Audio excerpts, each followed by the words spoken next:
Reggae fever is good. Reggae fever. Skinhead braces and big boots is the talk of this town. Reggae fever is good. All right, so this comment apparently was deleted by the owner of the comment, but this Lou Montana, who's left several comments on my profile. I mean, this is a guy that's on YouTube. He's been here basically for about 6 months commenting on my profile, and he has no content of his own, no identity. You know, he doesn't own his statements. Anyway, he left this comment and then deleted it, but I'm glad that I replied and copied what he said because I wanted to address this. Even though this has nothing to do with the topic, you know, it's basically, you know, a person I know who, instead of, you know, continuing a conversation, he'll start a conversation such as about Lavoy Finicum, you know, getting killed by police. But then after he starts like losing the argument and making silly points and being called out on it, then he'll start going into personal details like, you know, first he says, you're a Nazi, and then second he says, your family does not like who you are. And I'm going to address that. Even though he's deleted this, I've preserved it. I've got it here.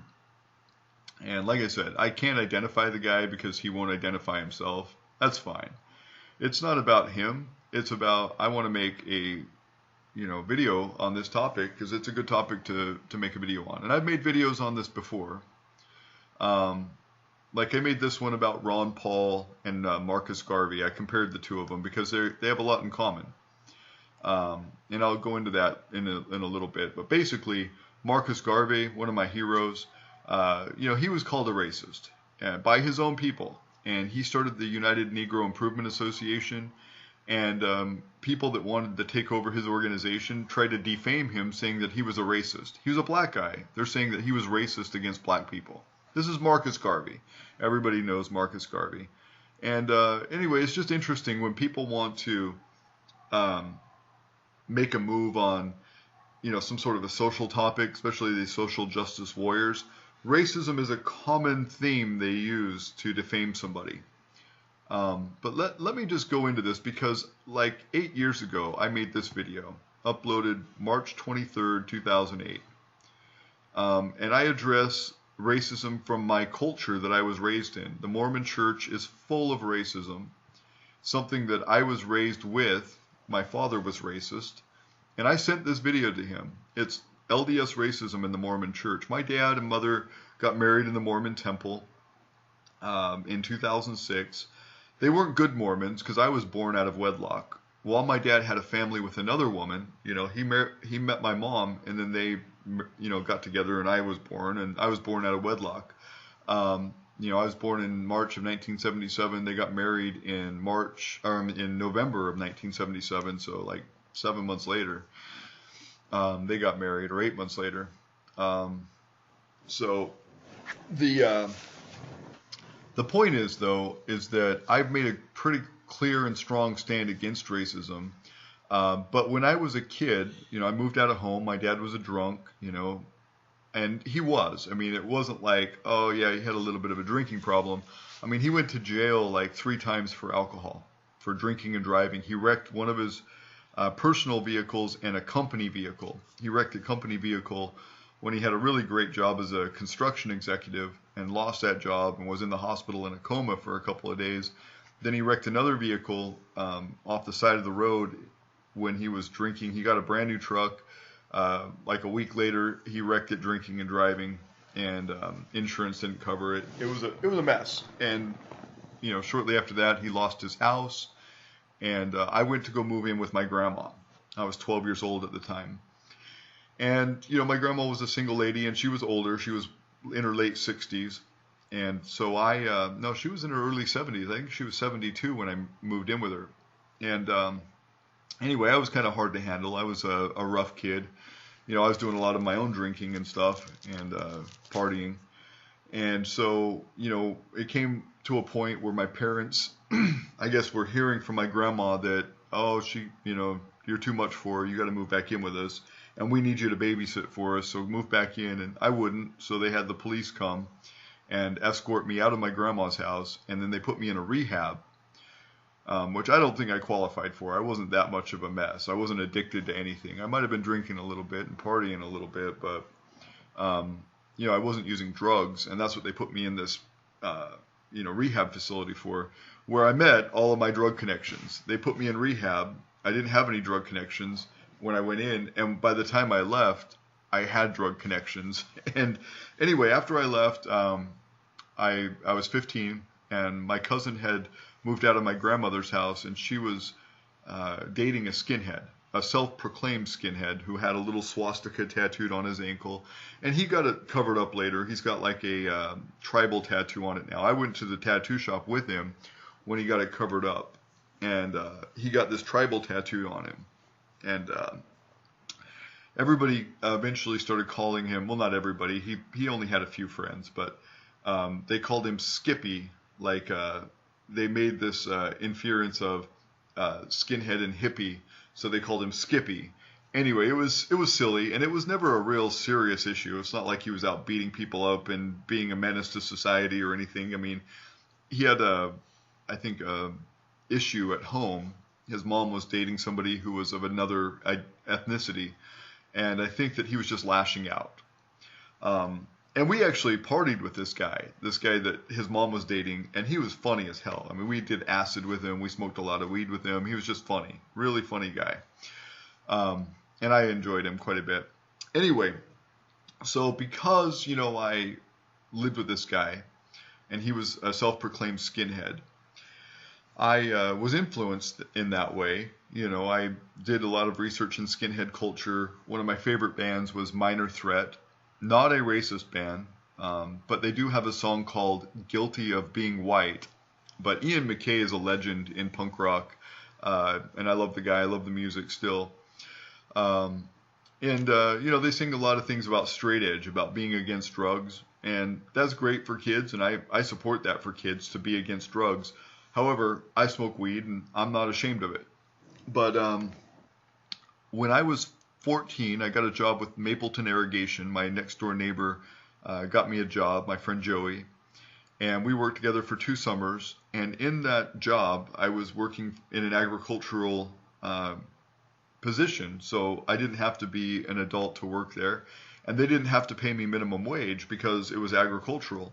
So I was making below minimum wage. Minimum wage was only $4.25 at the time. I was making $3.50. And we were working our ass off. It was a hard job. It was one of the hardest jobs I ever had.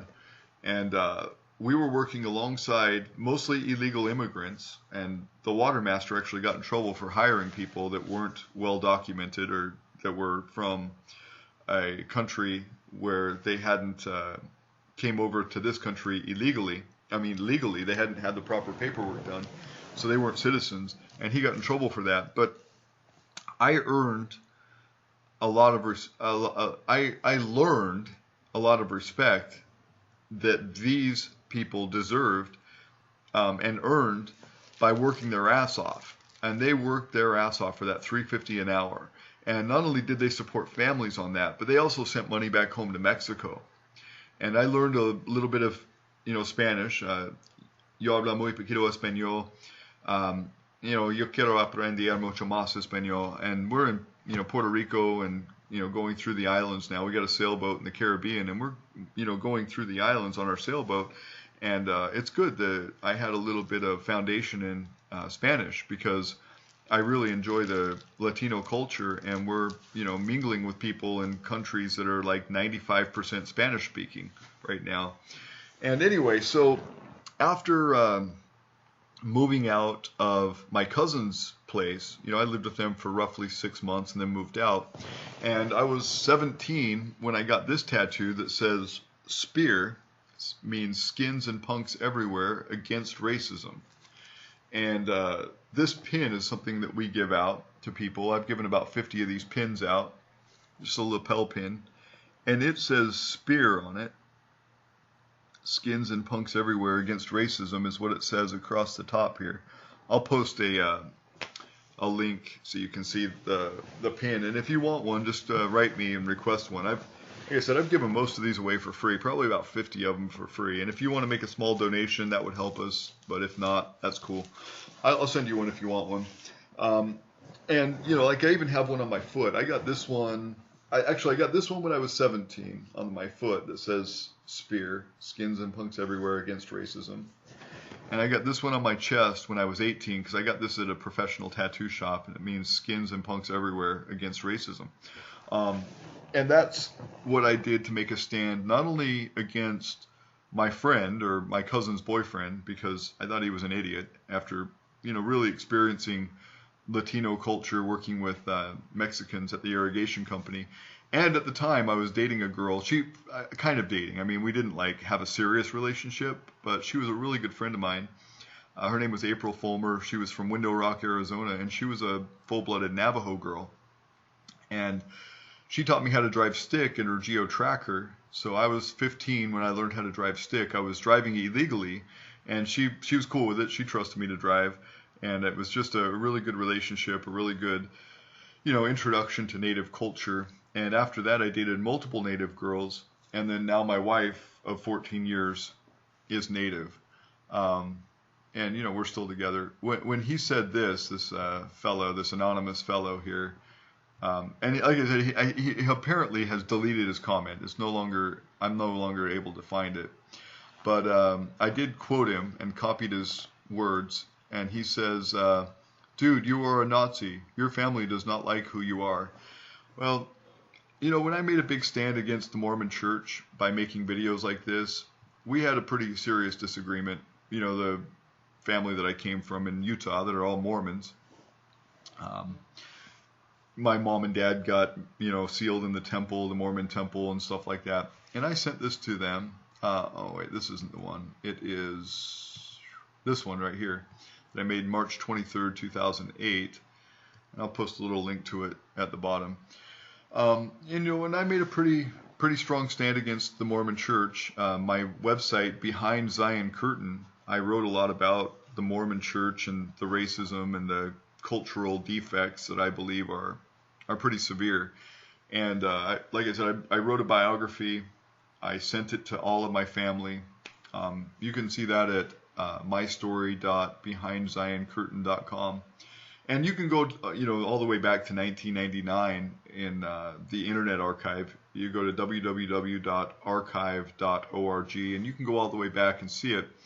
And Behind Zion Curtain, I started to really stand against racism. That was my first website that I started to stand against racism. And then Utah Pirate Radio, which is what this channel comes from this video that I made in 2008. Utah Pirate Radio was a radio broadcast that I did in Utah, and that was a topic that we talked about on that radio station was, you know, being against the racism found in the Mormon church. So, you know, there is a side of my family that I don't get along with. That's the Mormon side. You know, I even have a gay cousin who's been a friend of mine, or was at least in my life a friend of mine.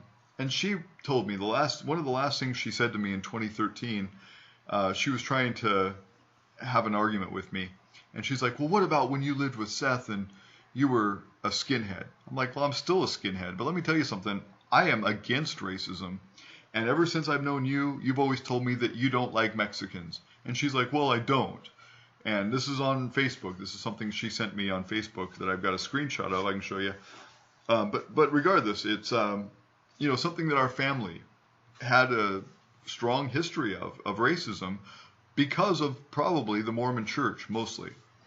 And, you know, that was one of the last things we said to one another. And, you know, I was like, you know, I am a skinhead. I'm a skin who's also a punk that's you know, against racism. That's what my tattoo means. Skins and punks everywhere against racism. You know, the point is that, you know, now we're traveling too, and I love it because we're getting to meet all these different cultures. But I found no use for racism. It did nothing but divide. It did nothing but destroy. It did nothing but harm people and harm society. And I learned this at an early age, at age 15. And so, yes, I did hang out with skinheads. It was basically because I needed a place to stay. And then once I got to know that culture, I wanted to change it. And that's why I started Spear. That's why I started Skins and Punks Everywhere Against Racism.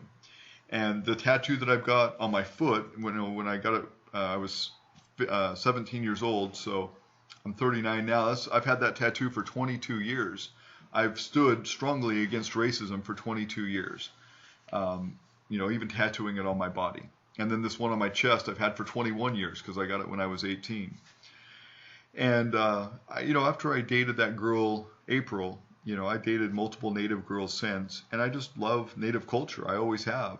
And that's why I married my wife, I think. I mean, that's why I was attracted to her, is that, I think I like that personality, that strong charisma, that, real self-aware and able to handle themselves, and, real assertive, and, just real strong women. I've always liked Native women for that reason. They're real, I don't know, they're soulful. I don't know how else to put it. But, my wife, her great-grandma was 100% Cherokee. Her dad was, I guess, a quarter Cherokee, so that makes her an eighth Cherokee.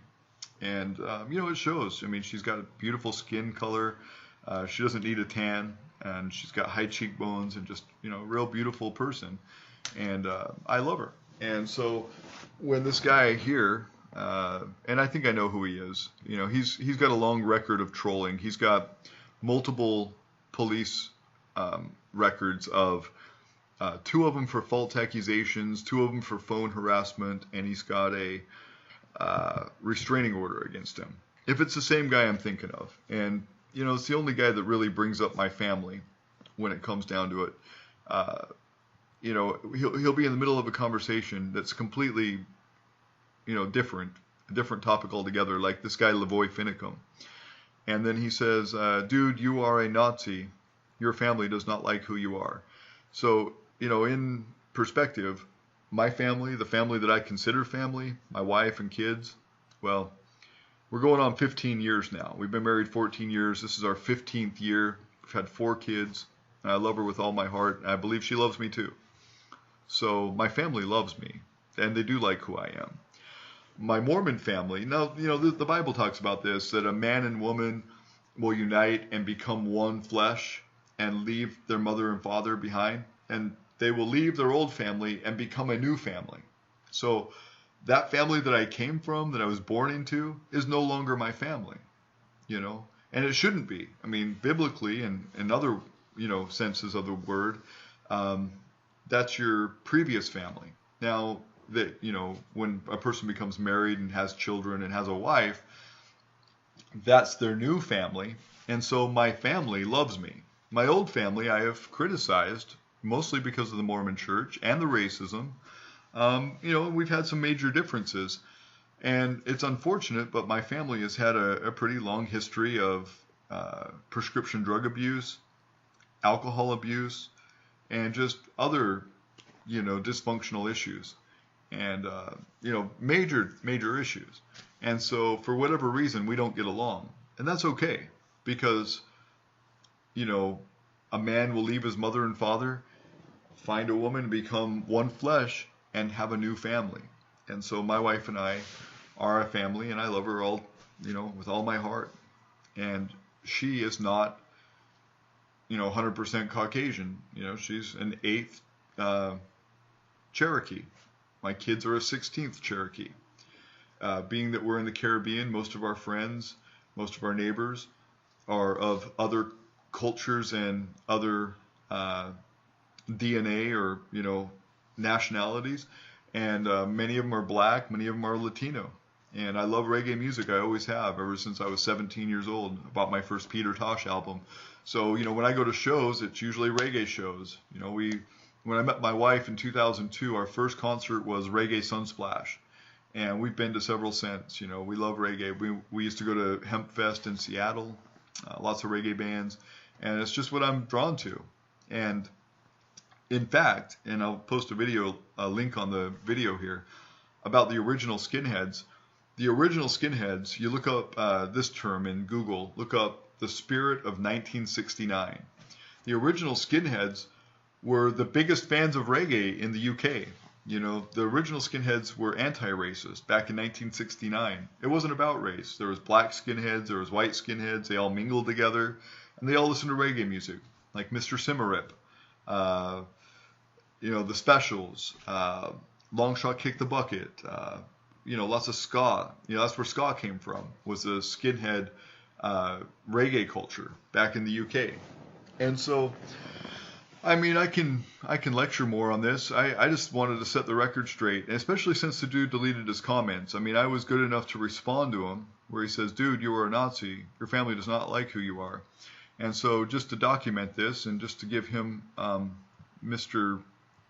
Fake Account Anonymous Guy Lou Montana, who deleted his comment like a coward, I said, let's talk about it, Mr. Anonymous Troll. As far as I can tell, you lack sense and reason. And as far as I can tell, you have created this YouTube account only to troll me.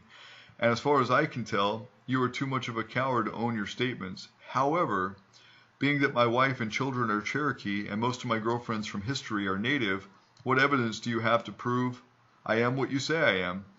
And instead of, you know, replying and offering up his proof, he deletes his comments and, you know, tucks tail and runs away. Anyway, you can kiss my ass. I want all you skinheads to get up on your feet. Put your braces together and your boots on your feet.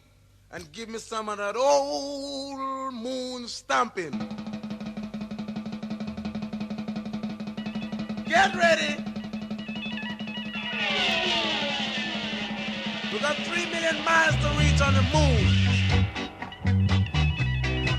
So let's start getting happy now. Ready? Yeah, yeah, yeah, yeah!